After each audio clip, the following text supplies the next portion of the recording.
Hey everybody, I'll skip the 30-second countdown intro. Just welcome to another SE video review show. I've got a bunch of great people here today. I've got Chucky, Dali, and Nathan. What's up, you guys? Hello. Howdy, howdy. Yeah, so today we're going to be reviewing one of Chucky's conversations he had. Want to give a quick intro about what we're going to be doing here, Chucky? Sure, yeah. So a couple of weeks ago, I talked to Russ, who is a longtime friend of mine. I've known him for 20 years. And, when we were younger, we would have a lot of good conversations and, unstructured, of course. And since I started this hobby, I thought, he would be a good person to talk to. So he talks to us about, his belief in Christianity. Yeah, you've been talking to a bunch of people, like mostly people you know. Like, where do you find these people, on Facebook, or how does this work? Yeah, I think at this point I've done maybe 15 of them. Not all of them are up. And only one of them was with somebody who I didn't know. Everybody has been people who I've known usually for many years. I think especially when I was younger, I was pretty obnoxiously conversational and wanted to challenge people and their beliefs. And, I turned a lot of people away, but some people enjoy it. And those people, they want to explore ideas. I think people are looking for a way to communicate these days. And so that's what I'm trying to do. Cool. Yeah, I appreciate your kind of bravery to sticking to friends and or potentially family, but mostly friends, like going on Facebook. I don't know if I would have the courage to do that and like to solicit conversations on Facebook for street epistemology. Yeah. I guess I could. That's fine. It's a strange dance, right? Because I care about these people. I want them to look good, and I also want to challenge them, and I want to be fair. And so I think it helps. It helps keep me in line. Yeah, cool. All right, so cool. Let's get right into the video. If you want to say something, just wave or say something, and I'll pause. And we'll just watch the first little bit of intro, and okay. Let me know when you want to skip to something else. Sounds good. A theologically conservative, evangelical Christian, and progressive Democrat. So all right. I'm gonna write this down just to make sure I can remember. Theologically conservative, since it seems they've put some thought. Theologically conservative. That's an interesting combo. Yeah, he makes this distinction about conservative in terms of his theism, but progressive in terms of his politics. Yeah. Don't really see that much, but okay. Depending on what he means by conservative theology or whatever. Yeah, we don't get into the details a whole bunch. We really stick to pretty high level stuff. Okay, cool. Conservative, evangelical Christian, and progressive Democrat. But what that essentially means is that I believe in Jesus and the Trinity. If you basically took the general creeds of all of the major Protestant Christianity beliefs and merged them together and found out which ones were similar, that's kind of what I would believe. I lean towards what's called sola scriptura, which is where the conservative part comes into my. What does that mean, Nathan? So essentially, when the Reformation happened, one of the sort of doctrines was sola scriptura. There are a few others like sola fide, by faith alone, sola gratis, by grace alone. And I guess the core idea was that part of the reason for the Catholic Church's immorality was that it had deviated too much from the teachings in the Bible. So Protestants tend to say that their sola scriptura is in, their only kind of standard is what the Bible has to say for itself. Now there are some problems with that because there's a lot of stuff, like creeds and traditions of going to church and things that might be outside of the Bible that Protestants will also do. But that's what it means. Okay, so gotcha. Cool. My theology, which is to say that for as much as is possible, what I believe about Christianity is derived from Scripture. Okay. So in Catholicism, they obviously they believe more than Scripture. They have doctrine, they have the Sure. teachings of the Holy Father, etc. Sure. But then the evangelical part comes out from, I believe that given those beliefs, I'm compelled to share them. Like, Okay. it's just, I remember at a very young age hearing the analogy, like, if you believed you had the cure for cancer and then you didn't share it, like, what kind of person would that be? Right. There's actually a really great video with, I think Penn is the one who talks. Yeah. Can't remember Penn and Teller. Penn Jillette, yeah. Yeah, and he mentions like one of the most endearing moments of his career was when a man from the audience came up and said, "I loved your show," blah blah blah, and gave him a Bible, and he was like, "I don't believe any of this." I mean, he's quite a famous atheist, Yeah. but at the same time, at least he cares about me. Right. Like, Yeah. if you believe in this and you don't do that, then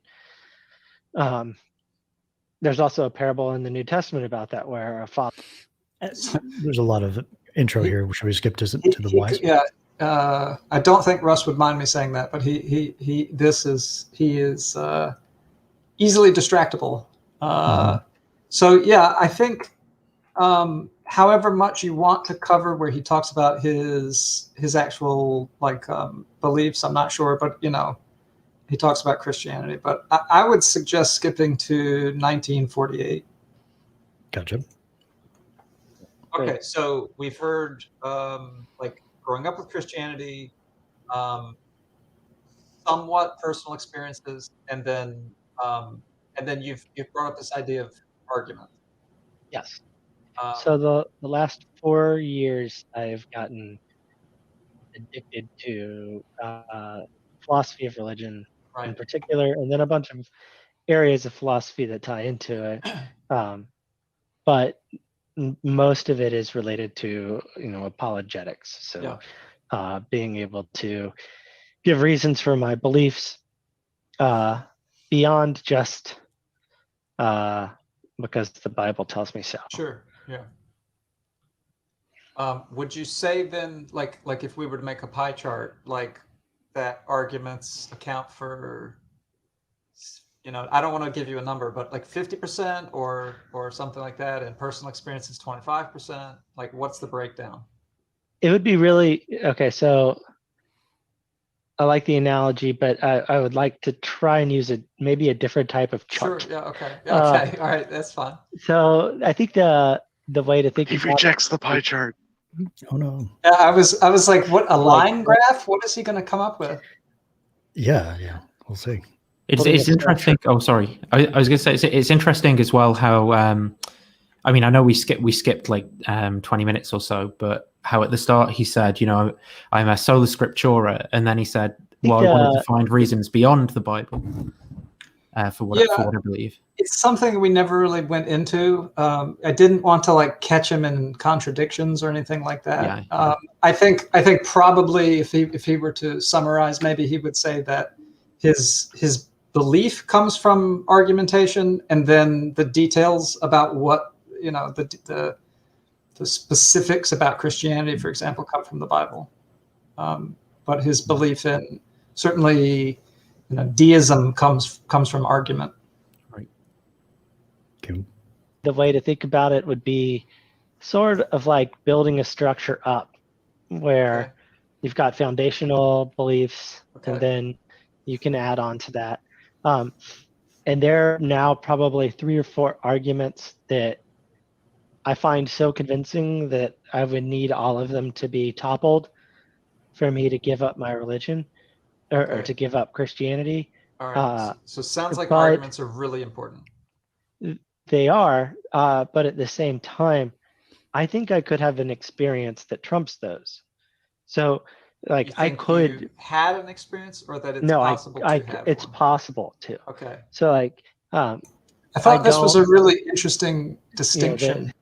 Yeah. And we kind of come back to this a couple of times, but he has an interest in personal experience, but I think he lacks personal experience.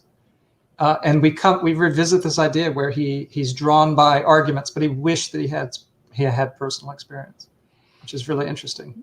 Very interesting. It's possible that I could have a religious experience related to any number of other religions that would that would trump those others, Okay. I guess. Although they probably wouldn't pull me out of theism in general, but they could pull me out of Christianity. Okay. Okay. So, but before we dive more into these reasons, how confident would you say you are that Christianity is true, the way that you understand it? Like, we had a scale from 0 to 100 where 50 was I don't know, I don't have a belief, and 100 was I can't be wrong, I'm absolutely certain, and 0 was it's definitely not true, I can't be wrong about that. I would put myself somewhere in the 80 to 90% category that I'm confident in Christianity. Okay. At least I'm confident in these core beliefs of Christianity. Like, Yeah, if you yeah, asked me, did loads of dead people actually raise up at the end of Right. Matthew and walk Right. around like zombies? I would say I'm like 20%. Like, I'm pretty sure that didn't Okay. happen, and that's apocalyptic literature. But what about the bodily so- resurrection of Jesus Christ? That would be one of my highest, Okay. like, So strongest beliefs. It would actually be, of those arguments that I said are really convincing. The simple facts argument for the resurrection is pretty convincing to me. okay, The so resurrection is part of his four let's see. pillars. Yeah, I missed this little detail too, but he's really talking about the minimal facts argument. But I made the exact same mistake live. I heard that it was the belief in Jesus that was propping things up, but he's really talking about minimal facts argument. Yeah. Okay, so I think the four arguments that would be separate pillars, those aren't four minimal facts. Those are four like philosophical arguments, and then he's basing his resurrection on a cumulative case of minimal facts argument. He says it at one point. I'm not sure when, maybe later, but he has four arguments that get him to theism, and then a couple that get him from theism to Christianity. And none of these we really delve into in detail. We talk a little bit about one of them, but I try to bring the conversation back to why are you convinced by these arguments and that kind of stuff. Seems like we've lost two people. Yeah. I'm not sure what happened there, but we'll just Who's keep next? going. Yeah. I don't know. We'll just keep watching and hopefully it's sorted out. Dali's back. Okay. Did you have to reload? No, I accidentally interacted with the chat, and StreamYard dumped me out completely. Oh, okay. Android. Yeah. Anyway, let's keep going. Should we keep going here or somewhere else? Let's see. Let's skip to 2440. Just skip a minute, basically. And then we can go to all the way to 3220. Okay. Let me know. Okay. Believe that the resurrection. I can't see the times though. And can we use this, because this is obviously a very large topic, can we use this as sort of a shorthand for, this sort of cluster of beliefs, that the idea of the resurrection of Jesus? I think there are two arguments, that being one, and another, which is generally called the contingency argument, that are my two big ones. And if we were going to tackle those in today, I would be happy. Okay. Yeah. So one thing I try to do is there's a chat, we use Zoom, and I just kind of put the bullet points that I hear to make sure that that we both have something to go back to, or that I can point to it later. But it's not like I'm typing down anything weird. I'm just putting down like contingency and stuff like that. So, all right. So just let me try to reframe this stuff and what I heard. It's like GPT-3 summarization. I mean, yeah, honestly. But it's important, I think, for two people who maybe are coming from a different place to, Yeah, I agree. in order to communicate well, I think it's really helpful to hear your own words back and to say, that is what I meant to Hugely. say, that's not what I meant to say. Yeah. So here's what I'm hearing. While you can imagine, you could be convinced by, let's say, personal experience. It sounds like what's the main thing behind your belief, at least today, is arguments, theological arguments. Yeah. And there are maybe two things that that are important to you, two sort of groups of things: arguments for the resurrection of Jesus Christ, and this thing that you've called the contingency argument. Right. And those things maybe are foundational for your belief. Like, I would say they are now foundational. Yeah. okay, yeah. You talked about not a pie chart, but maybe a building, and these things are at the bottom then. Yeah. Okay. Yeah. All right, One way good. to So think this is- about it is, just real quickly, Yeah. I built these beliefs that I'm standing on top of, and somebody comes in with a competing belief, knocks me off the top. What do I grab onto as I fall? And probably the first two that I would grab onto, if I'm defending Christianity, would be the resurrection. If I'm defending my Okay. general theism, I would choose the contingency. Okay. So this is fantastic. Like, I feel like, honestly, it's so helpful to even to understand, like, this part of a belief, like what is getting you there, what is it relying on. So let's try a hypothetical. So Sure. Imagine that 5 years from now, you had become convinced that for whatever reason, Jesus Christ had not resurrected, and this contingency argument was bunk. Like, it just didn't quite work. It had a flaw in it, whatever. So, down the road, those two things you've been shaken about. Yeah. What would that do to your 80 to 90% confidence number? So I was obviously expecting to hear that it would go down, since we had agreed that these were foundational. It's a good thing that I asked, because we wound up figuring out maybe a more broad foundation. Yeah, you want to like just ask this very should be obvious question, right? Just to check if you had reason to doubt this reason, or just remove this reason if that was possible. Right. Would that affect your confidence? And if no, why talk about the reason? Yeah. Why even half the reason? Yeah. So let's see what he says. Yeah. It would take a couple more bricks. Or what did he say? So, let's go back. 80 to 90% confidence number. So it would take a couple more bricks to make a big change. That might bring me to 75, 80. Okay. But then once you take a couple more bricks out, then I am dead stuck in agnosticism. But I want to say that there are also some arguments that I have that make me feel like naturalism, or at least the belief that there is no God or nothing like God. I have arguments for why I believe that that's metaphysically impossible. So that could change his confidence a little bit. I think he heard it go down to 75. Oh yeah. Mm-hmm. Well, it's interesting because the original was 80 to 90, and now it's 75 to 80. So there's still possibly he's at 80 both times, but okay. Mm-hmm. But I really expected that it would go further, since we had talked about it being the foundation of his building. And you really need to identify what you're talking about. Is Christianity true, or is a God real? Would that change about the Christianity or just a God? That's a good point. Yeah. Yeah. Stick with this, or keep going, or yeah. Let's see. Go a couple more minutes. Yeah. Okay. So there's a whole other question about moving in beyond that 50% of agnosticism. Okay. Like, I just don't know.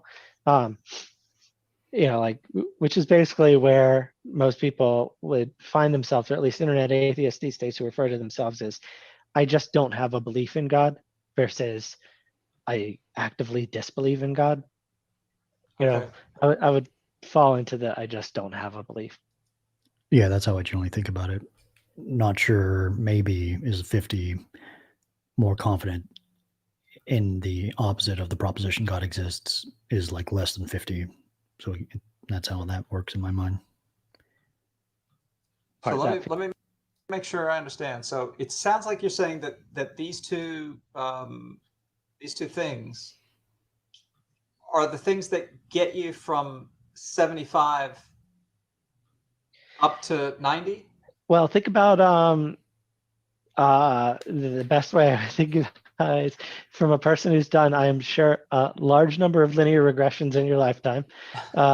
You know that there are certain variables that overlap, and just by Sure. pulling out one, you don't lose everything. And that's what many of the arguments that I have, like, so the contingency argument leads to a definition of a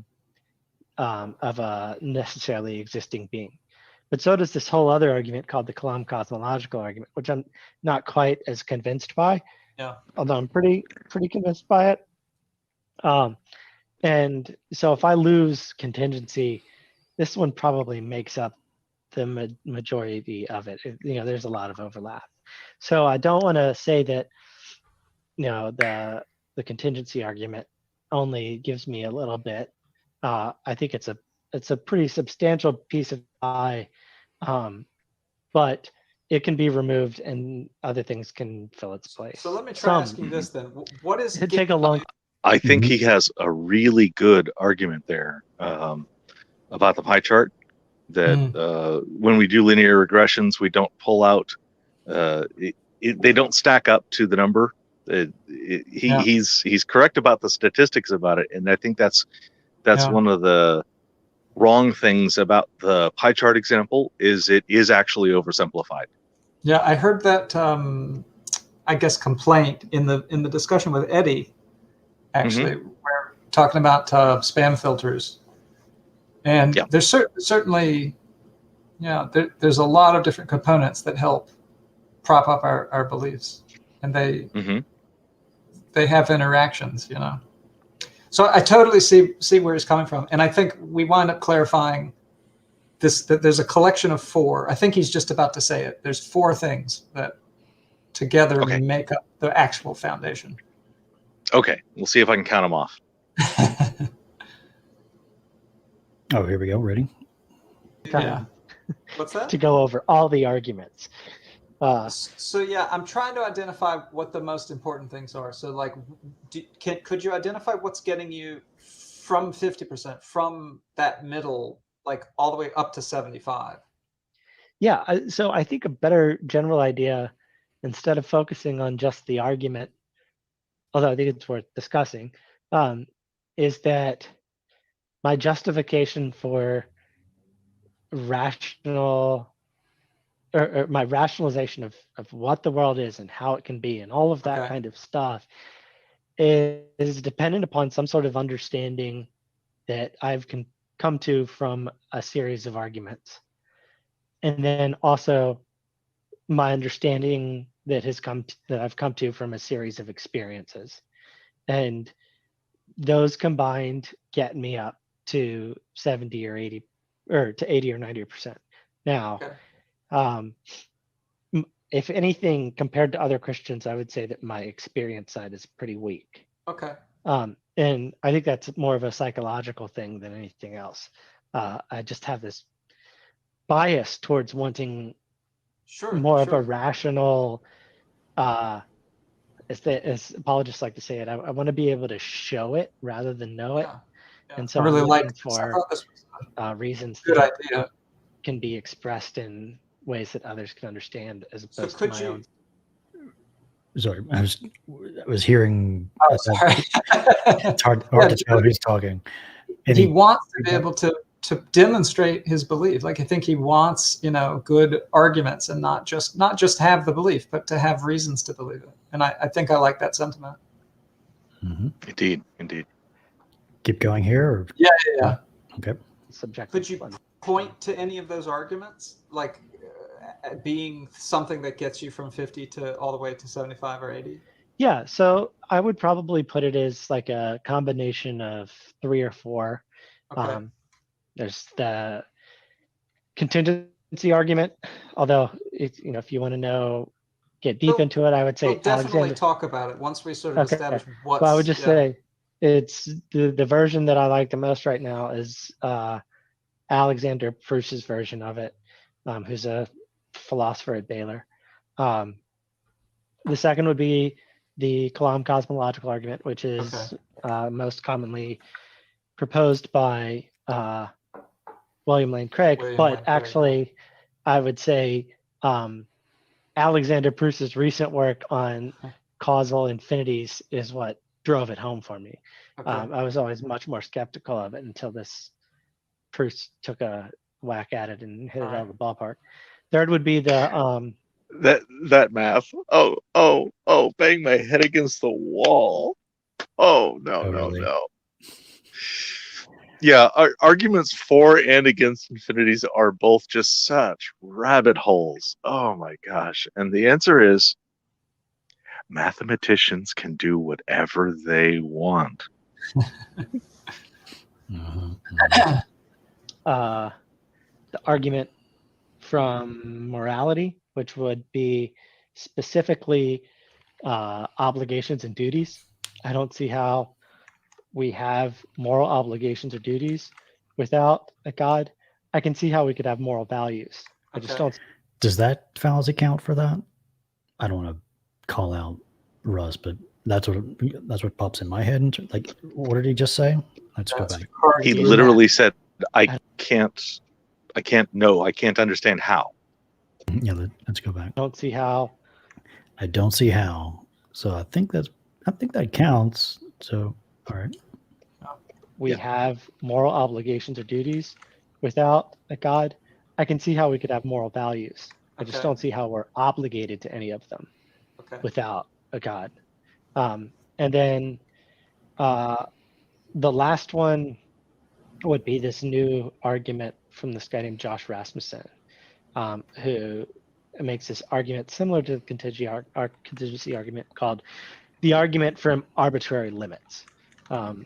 Has Nathan talked to Josh Rasmussen before? I'm sure he has. He's talked to like everybody.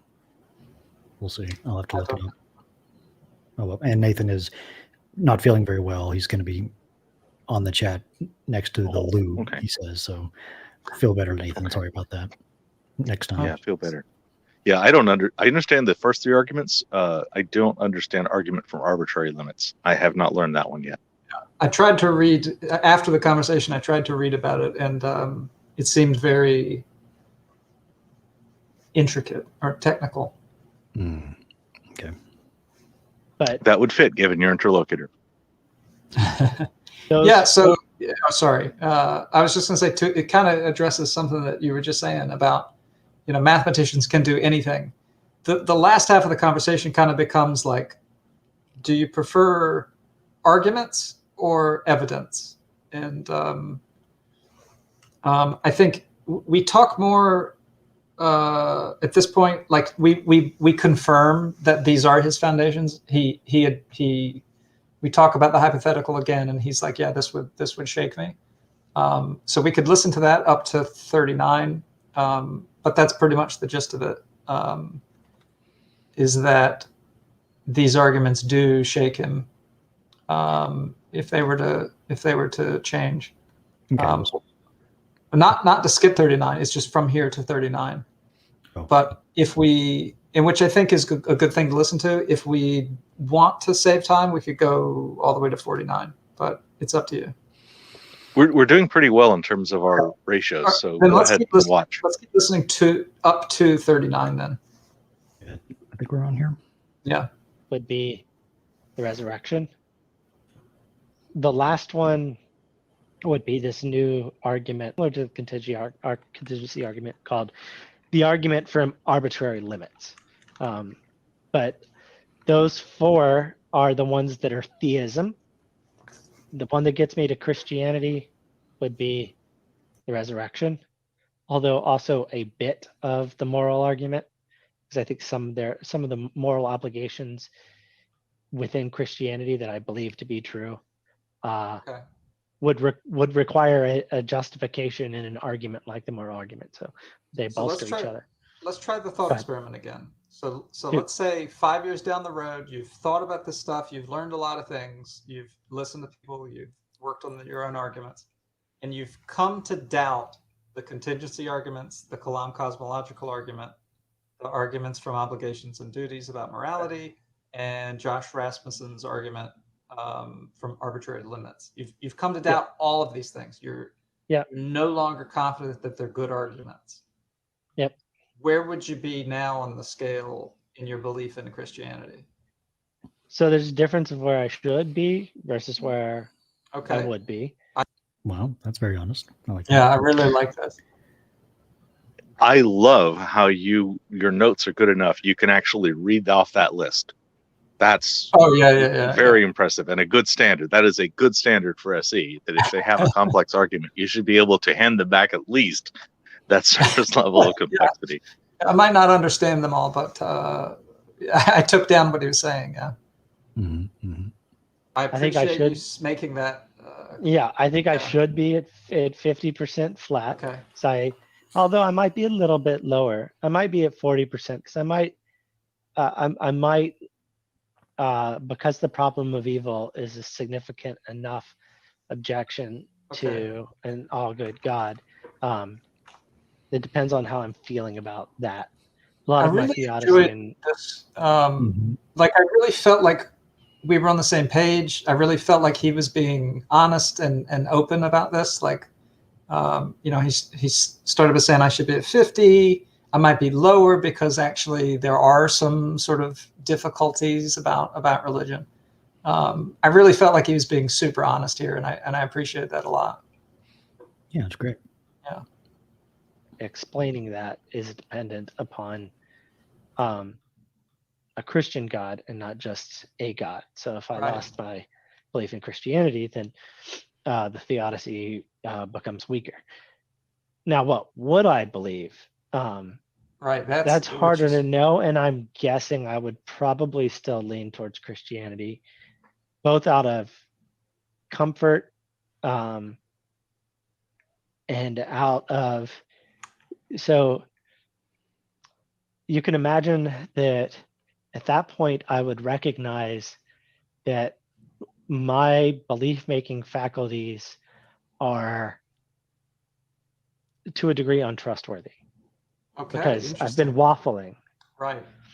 And so at that point, I would have to say to myself, I both am not too confident about, or the fact that I am not confident about what I used to be so confident about is reason to be not confident about what I'm so confident about now. Mm-hmm.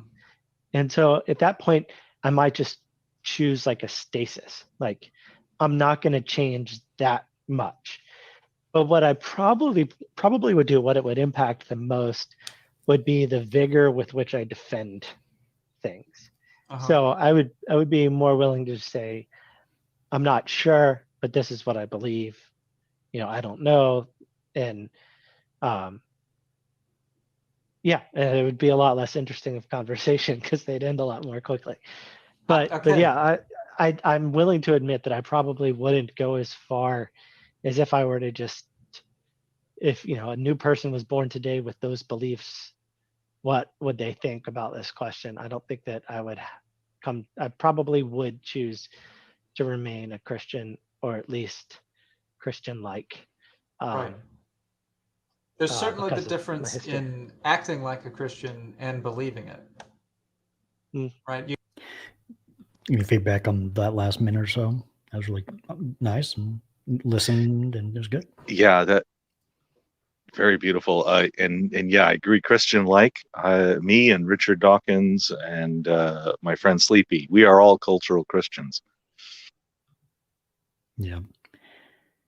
Well, keep going. Should we keep going here? Yeah. I'm sorry, I was muted. I felt like I was trying to offer sort of an olive branch, like you could because I hear he's sort of uncomfortable. He's like, I probably should be at 50. I'm not sure whether I actually would be.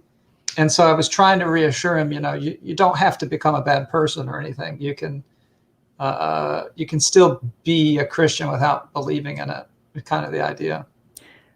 Yeah, a good explicit question to explore that potential bias is like, do you think you would be a less good person, or do you think we'd be, a bad person if you no longer held this belief? Right. Depending on how they answer that. Yeah. They give you some clues in terms of of bias. I think to give insight into what I was thinking is like what I had heard was, I'm really convinced by arguments, logic, reasoning, deduction. And so that's what we spend most of the rest of the time talking about. But you're right. Like we could have gone into so many different things. Like we could have talked about, what would it mean to you if you weren't a Christian? I think that would be an interesting avenue. Like, because it seems to mean something to him. Yeah. But yeah, let's jump to 49:15, or listen to the next 2 minutes.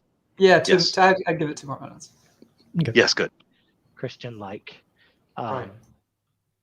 There's certainly the because of difference history. in acting like a Christian and believing it. Right? You could certainly do the first and without. there certainly is a difference between acting like what a Christian's supposed to act like, acting That's like true what too. Christians That's true do. too. But I just meant you could do the actions without necessarily the belief. Absolutely. Yeah. There's actually this progressive Christianity is actually kind of a dirty word, because it doesn't mean progressivism in the sense of like how we vote.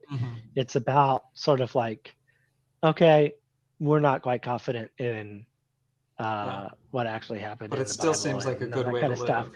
But yeah, exactly. Okay, so this is fantastic. I feel like we've already done some really good stuff. So one, I think we've identified these 4 things as being pretty foundational, which is important. And then I really like how you said you recognize them as foundational, but even if your belief in them was shaken, you might still have a tendency to sort of stick to this, maybe because of how you were brought up or something like that, or just the fact that we're both getting old and it's really hard to change. But I think I hear exactly where you're coming from. Like there would be a shaking.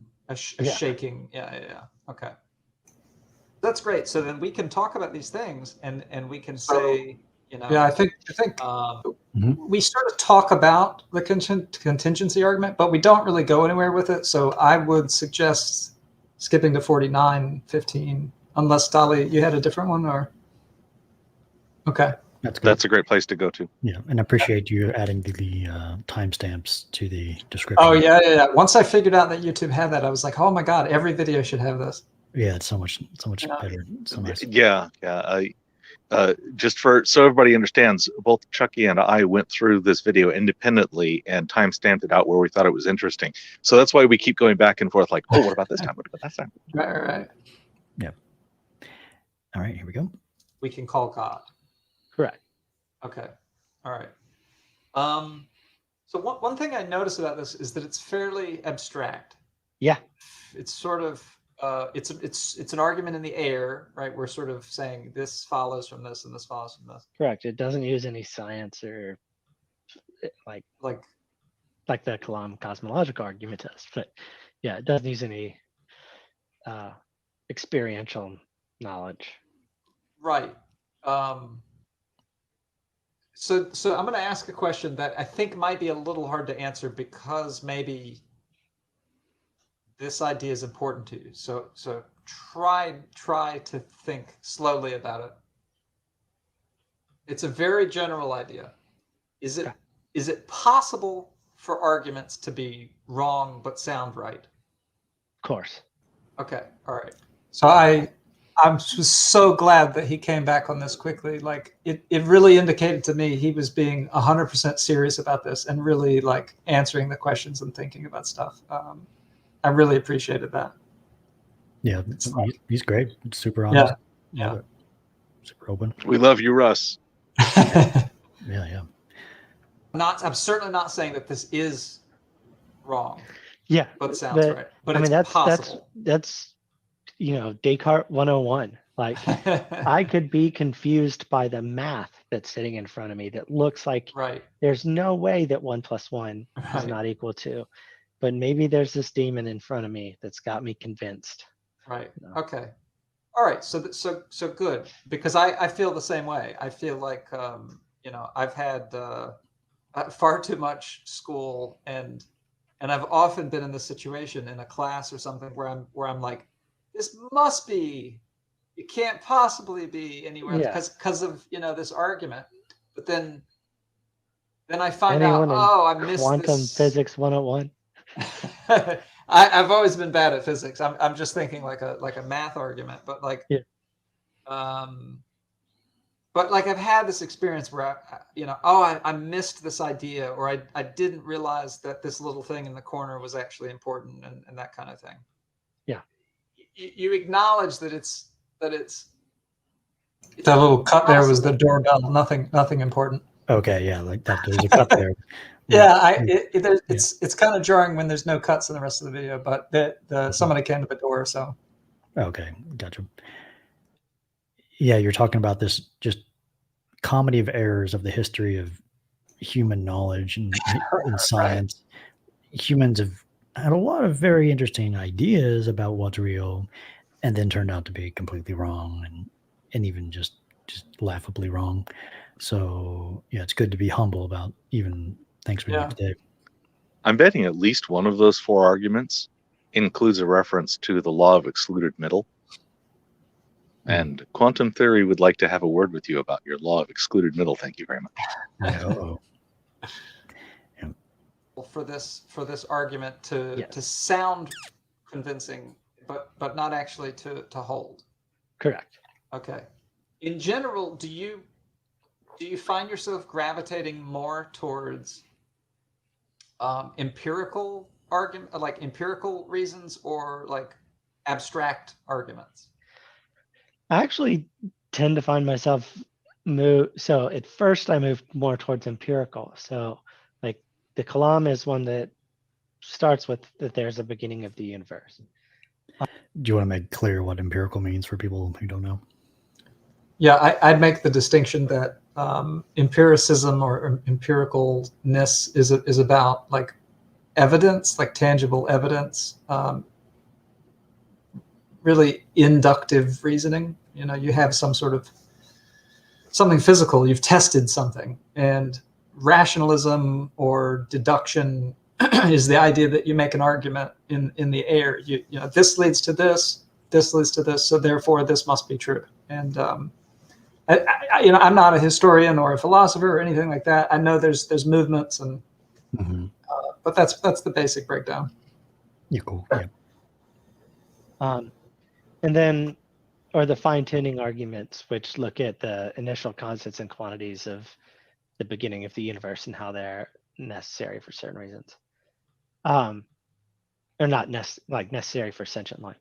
But what I found is that the physics that gets brought into those ends up being every bit as wish-washy, esoteric, floating in the air. Like, the response to the Kalam has often been the no boundary condition. I think it was first. It was maybe Hawking Penrose. But the idea is that as space came together, there wasn't a singularity. It's like the curve of a ball. Like there's no more north than north, and there's no actual beginning. It just rounds off. And so it just breaks down into more just math and logic, even when we start talking about scientific things. And part of that is because of what we would call the mathematization of science, which is where we call it math envy. Okay, yeah. Well, that's great. But I mean, it's insane that a guy like Higgs can sit there in his armchair, write out a bunch of equations, and then come up with this concept of the Higgs boson. And then 40, 50 years later, it gets proven in this massive particle accelerator that he couldn't imagine creating. But it was math that did it. And so I kind of feel like, screw it. Let's just go straight to the math. Let's go straight to the logic. Right. And that really gets to the root of my question, right? Like, I mean, well, I'm just screaming. Go ahead, Reid first. Get to the math, sure, to create hypotheses. Sure, create all the hypotheses you want with math. But if all you've got is it math, is this infinitesimal little stripe of math that actually has anything to do with physics. I feel like his idea is very seductive, though. Like, why bother with the middleman? We've come up with math is right. Go right to the math. Right, exactly that. But I think, I know these conversations aren't like about catching out, contradictions or trying to get somebody. But I feel like there's something to this idea that, like, hey, there was some math that wound up being proved true. Well, isn't that interesting? How did we prove that it was true? I feel like, isn't that the good part, the part where we proved that it was true, not the math itself? But it gets to like, you can't have knowledge by accident.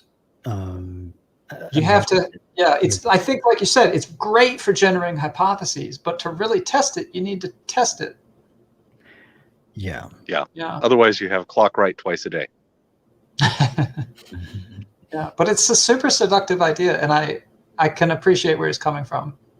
Yeah, we'll keep going here. Yeah. Okay, cool. Is it the experiment that can actually point to here's the thing we've been looking for, or the argument that's more convincing for you? Like, which would you rather have? That's a good question. If you could have 1 Kings 18 or Kalam. Right. Is that the burning? Is that the burning one? Plus 1,000 other philosophical arguments versus 1 Kings 18. I know what I want. But what were you saying? Is that the burning of the wet wood? Yeah. Yeah. Mm-hmm. Yeah. Mm-hmm. Either one. Which would you? And I know any number of chemists who could absolutely fake that for you. No problem. We could work that out. Under controlled testing conditions that can be repeated. Clear. You can't smell it. It'll look just like water. We promise. Yeah. Don't open until you're ready. Hypergolic.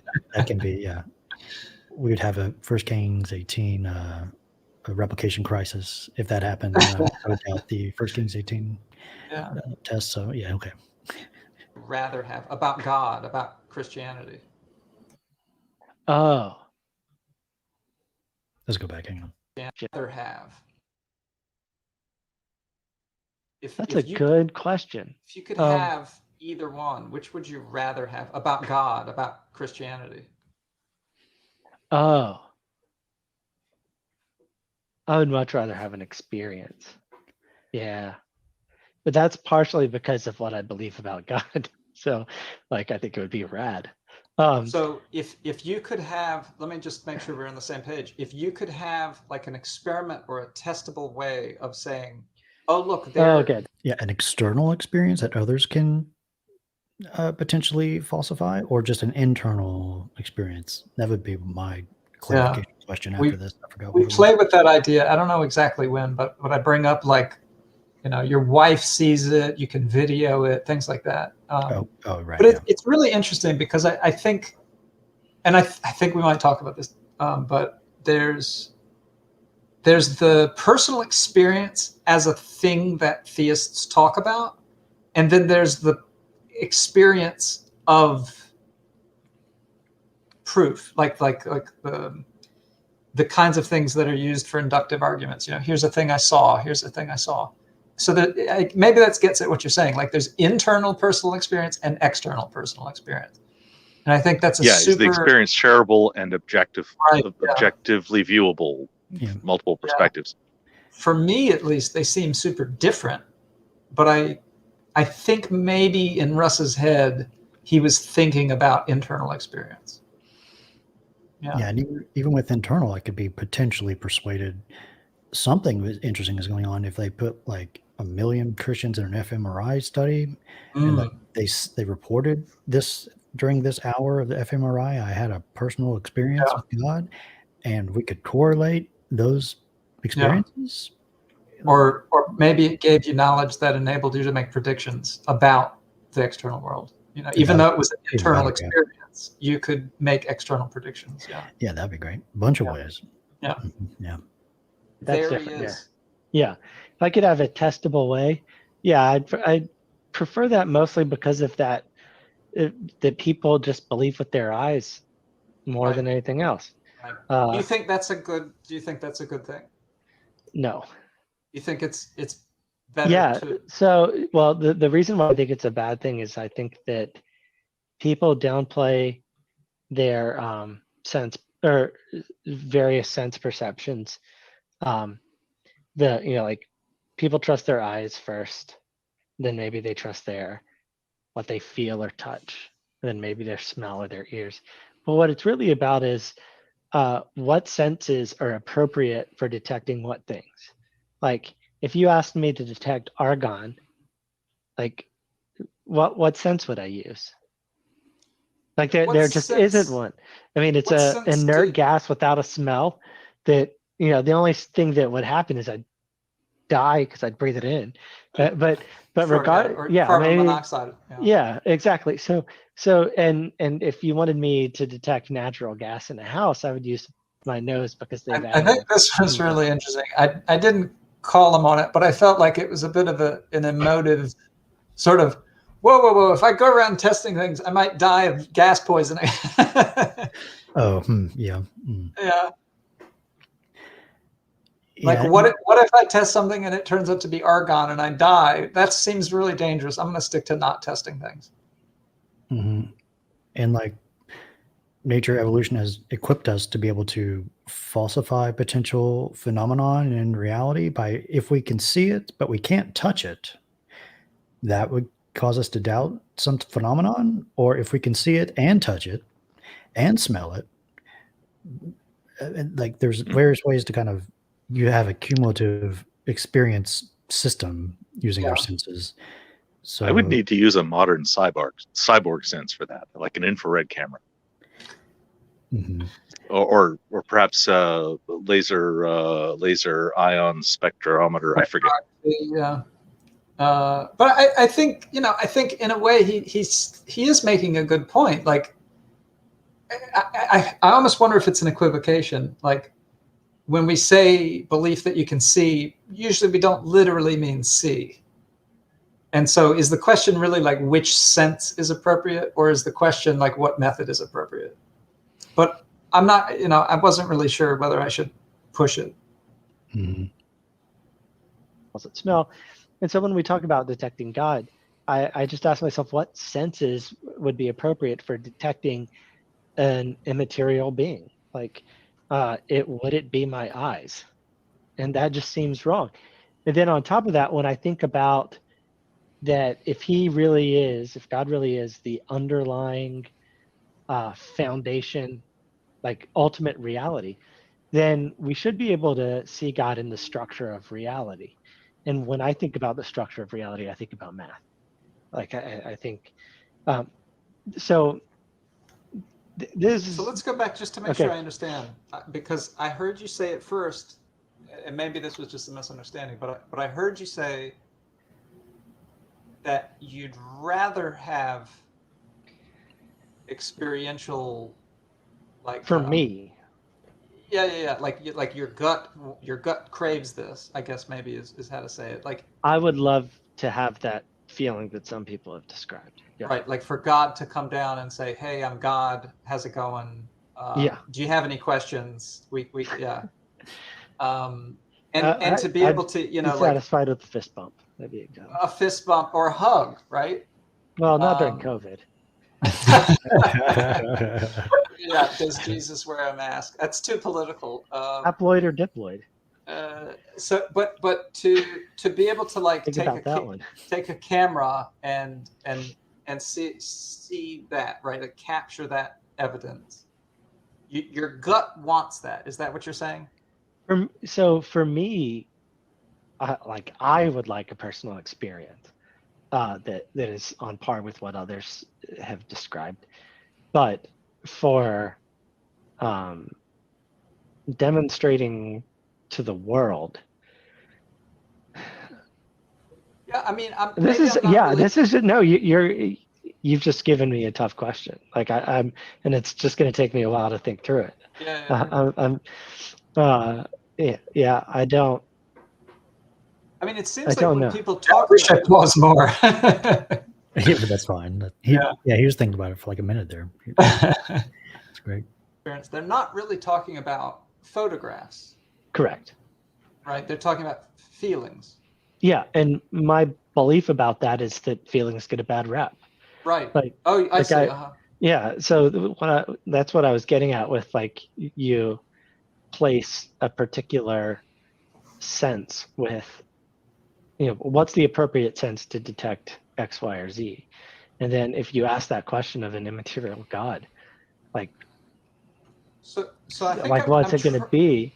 I'm Well, it trying to sounds make like it easier. I'm trying to actually make this easier than worrying about feelings. Like, I'm suggesting something that I think people don't even consider. Like what if you could video God, and what if you could run experiments and test it physically? Like would that be better? Would that be more convincing? I think it would convince more people to believe that God exists. I don't believe Yeah. that. I don't believe What that. about you? Would it be more convincing for you? Like you there's this I guy don't. who Not came not down. now. Not at this point. I don't think I would need that. Let me run the hypothetical. Okay. See what you think. So some a vision appears before you and says, "I'm God. Do you have any questions?" You say, "How do I know you're God?" Right? And he says, "Well, what do you want?" And he points to the sky, and it writes, "I am God in the stars." Correct. Right? And whatever you ask him to do, he can demonstrate. And you say, "Gosh, maybe I'm having, it was the mushrooms that I ate were not normal mushrooms." Well, And so you videotape it, and then you watch it back. Other people watch it, and they see these things. That's not really the personal experience that people talk about, right? correct. So, Well, some people have claim to have experienced that via miracles, and then there are supposed video evidence of that kind of stuff, which I'm sure, yeah. highly skeptical of. But So if Thought that you was really had interesting. He's highly skeptical of the video evidence of miracles, Yeah. not the 2,000-year-old testimonial evidence of miracles. Yeah. Potentially. right, or the philosophical argument. And I'm with him. I'm also similarly not super convinced that these miracles happened. So I think we share that point. Okay. highly skeptical of. But So if you had this thing happen, right, where to your personal satisfaction, right, you recorded it, you used a camera, you asked your wife, "Hey, do you see what I'm seeing?" And everybody agrees, right? This is what we see. Yeah. Would that be more satisfying than the arguments like contingency kalam? it would be more convincing in terms of simple belief. Yes. You seem unsatisfied. What does that mean? Yeah, it's interesting. There's some hesitancy there. That was a lot of aporia. Yeah. I would immediately ask, what do you mean by that? Yeah. But yeah, that's interesting. Convincing in terms of simple belief. Yes. You seem unsatisfied with that somehow. Satisfaction is the word that's difficult for me to be clear about. The impression I'm getting is that, yes, you would be more convinced, but there's something missing. Yeah. Some of it is I think there's an intrinsic beauty in this recognition that comes with with understanding that God is the foundation of reality, and and that we're experiencing in it. And let me come at it from two directions. So the first is the beginning of John, the fourth gospel, where he says, So in the I beginning kind of there think was we actually word. get off track here. We get off track here. Yeah, we start talking about love for a couple of sections. Okay. And Yeah. I eventually pull him back. At this point, I would skip to 124, but I think Dali wanted to skip earlier. Dali, do you still want to? Okay, I saw that he hit it right there at the same place where you just called him going off to John. I noted that as a thought-terminating cliche because it went completely off the rails and it was an unsatisfying answer. It was just like, what? And then I have another note for the thought-terminating cliche starting at 112:55.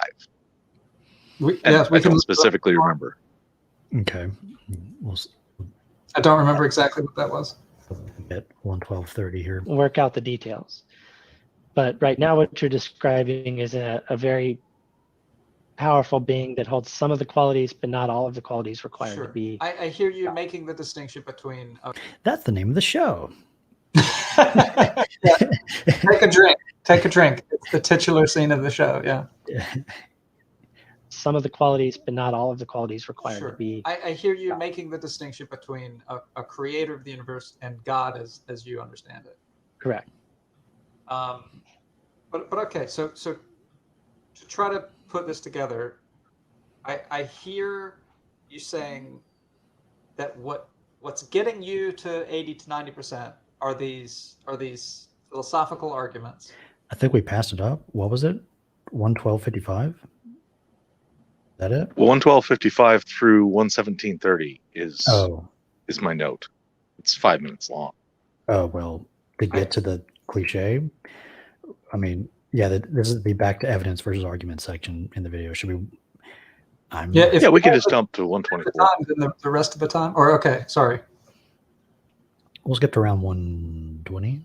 Okay. How about that? Sorry. I know that sounds dismissive, the birth of your children. Comes from God. And but what I hear you saying is that that things in your life have happened, beautiful things, the birth of your children, etc. Sorry, I know that sounds dismissive, the birth of your children, etc. Etc.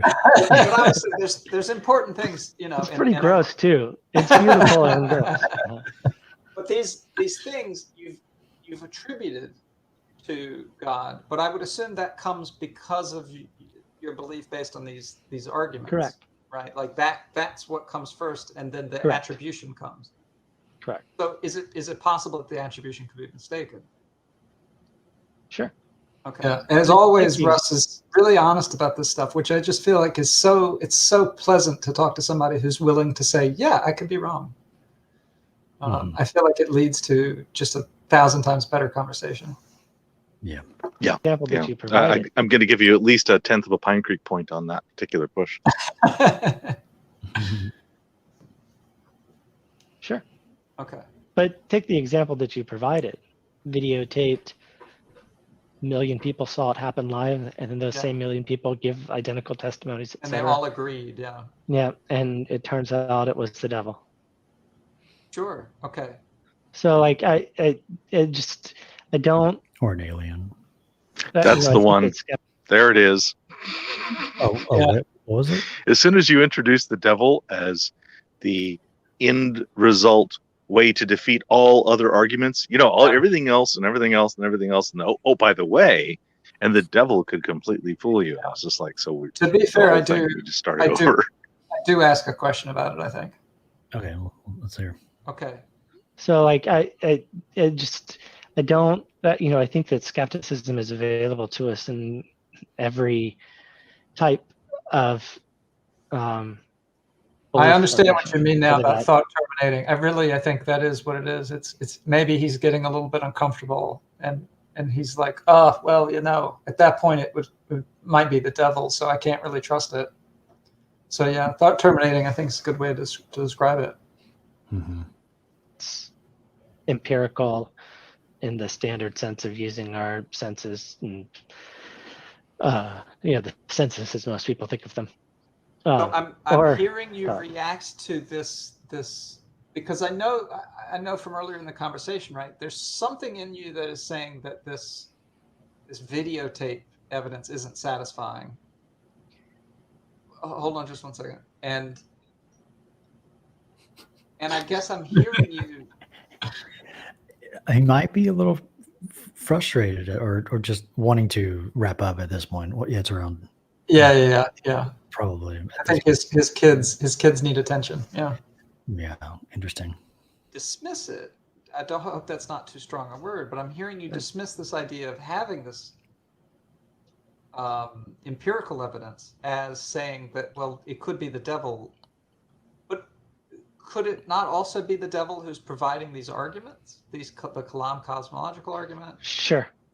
So is it really fair to dismiss those Full things? Pine Creek points. Are you ready to give those out? Is that kosher? No, this is not a Pine Point. This is a Pine Creek point. Oh, I see. This It's a different unit. No, but by the way, I do give away Pine Creek points, and right now I think I have 6812 last time I checked. Okay. Oh wow. To give away. Okay. Yeah, once we get them, we can trade. This is a barter system. Free country. Could we trust more? So I guess what I'm trying.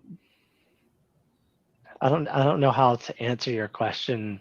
Let me ask you something super simple. Let's say I've sort of failed to come up with a really solid hypothetical, but then the last section of the video, I feel like I ask it better. So we might want to just get to 124. Okay. Yeah. Sort of a false start. Happen, I would go back and be able to figure out that that's Higgs boson. In fact, if I saw that happen and I couldn't find a mathematical reason for it, describing it, I would remain agnostic as to what it was doing. And so, I think the best way to say it is I trust my rational faculties more than my sense perceptions. Okay. So this was bold. Mm-hmm. And so I really wanted to. I really enjoy. I'm really proud of this. I came up with it on the spot. So All right. let me know how you feel. Sense perceptions. So I'm going to give you a hypothetical. Let's imagine we live in a world.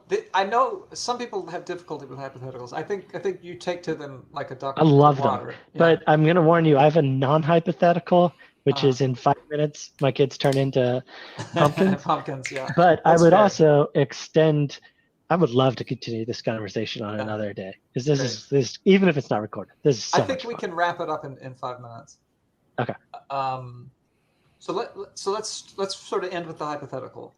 Okay. So imagine we live in a very different world than the world we live in now, where you, through these arguments, have come to a belief in Christianity. So that part's the same. But much of the rest of the world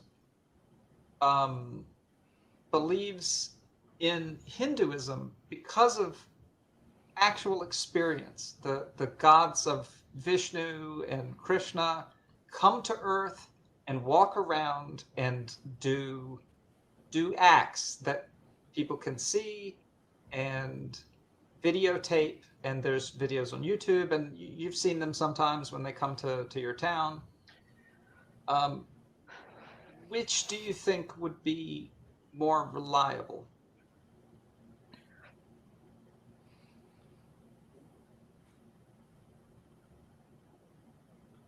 So I'm going to try not to point out concerns with the hypothetical too much. You don't think it's possible? Well, no, just that, well, there could be these beings on Earth doing all these incredible things and still be God. Oh yeah, they could be Right. aliens. Yeah. Yes. And so because of that, I would need someone to show me where my reasoning is false. Like just point out where the premise is wrong.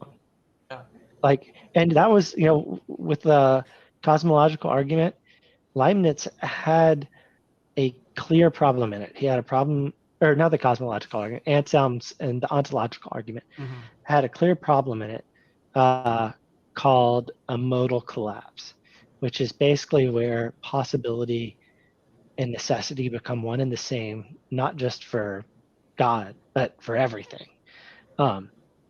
And so it had to be reformatted, and it actually took years and years of improvement in actual modal logic before it was ever able to be brought back. So Is this where modal S5 logic comes in? Is that the way to No. fix this? I have no clue. Okay, that's fine. yeah, what you're basically, to me, the way it feels right now is like saying, imagine having a whole bunch of other creatures walking around, and one of the things that entails those creatures being there is that 1 + 1 does not equal 2. And then now that's an exaggeration, of course, because I'm more certain of 1 + 1 = 2 than I am of the existence of God. Good. Christianity. I'm glad. But I would need somebody to show me, like, I just don't get it why this means that 1 + 1 doesn't equal 2. So I think that's fair. I think it is fair. Well, thank you. Mm-hmm. I mean, I think what I saw in his face was, oh, I'm a little uncomfortable with this, and it does make sense to want to know where your arguments were wrong. So I totally hear where he's coming from. I kind of think maybe he just wasn't comfortable saying, yeah, I would probably be a Hindu, but why aren't these arguments true? Like, it's still wonder. But that's just my take. I don't really know. Yeah, let's finish out the last 20 seconds. It's probably just wrap up stuff. But yeah, it's just see ya. Okay, well, never mind then. So, all right. Loved it. Great conversation, Chucky. Really great stuff. Thanks so much. Fantastic. Yeah. And of course, if you want to see the whole thing, it's down in the doobly-doo if you want to watch the long version. And I always watch everything that Chucky puts out. It's always rewarding. Thank you very much. Yeah.